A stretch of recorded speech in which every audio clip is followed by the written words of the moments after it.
Selamat berjumpa kembali Bapak Ibu sekalian dengan saya pada sesi ke-93 dalam serial Pembangunan sebagai Pemerdekaan.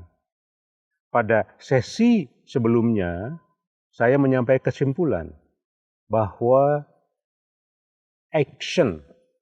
strategic action dari Indonesia bisa dilakukan untuk menangkap semua pemahaman yang diuraikan pada sesi sebelumnya adalah bagaimana mensintesakan antara bioteknologi dengan manufacture, yang mana manufacture ini adalah outputnya pupuk blending yang disesuaikan dengan sifat-sifat tanah, wilayah, kebutuhan, dan sistem ekologi secara keseluruhan sesuai dengan karakter wilayah masing-masing, baik itu berupa iklim tropika maupun kepulauan.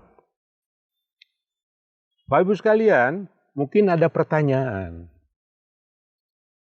Apakah selama ini tidak ada pabrik pupuk blending di Indonesia? Jawaban saya, sudah ada. Bahkan di BUMN itu sendiri memiliki pabrik pupuk kimia yang sifatnya blending. Di PT Pupuk Kujang ada, di Petro ada, swasta juga banyak ya yang memiliki pabrik pupuk blending ini. Nah, kalau demikian kita punya pengalaman, sudah punya pengalaman.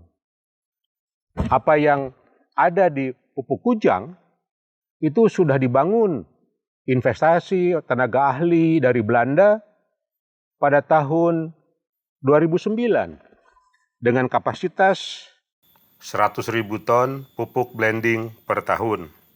Ya, itu biayanya mencapai 216.000 euro, lebih sedikit. Itu pada harga tahun 2009. Jadi, Bapak Ibu sekalian, sekarang pertanyaannya apa? Pertanyaannya, mengapa yang sudah ada ini tidak berkembang secara ekspansif? Tidak berkembang secara nyata? Nah, di sini lahir satu pertanyaan. Karena di Indonesia ini sangat kuat peran pemerintah dalam pengembangan pupuk ini, maka pertanyaannya adalah, atau isu besarnya adalah berkaitan dengan kebijakan pemerintah. Jadi, contoh-contoh sudah ada, tetapi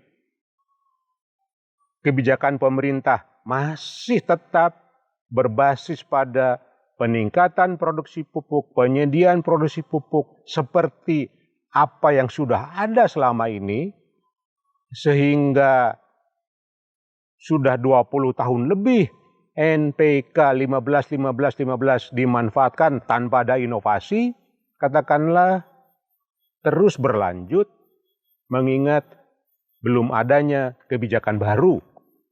Oleh karena itu, mengingat peran pemerintah sangat kuat, maka input yang sangat penting untuk melakukan suatu perubahan besar dengan melihat tanah sebagai aset, sebagai kapital yang tidak boleh menurun kesuburannya, tidak boleh ada eksternalitas negatif bagi lingkungannya, diperlukan kebijakan baru yang bisa menangkap, bisa memanfaatkan benefit yang dikandung dalam manufacture blending yang dikandung oleh bioteknologi.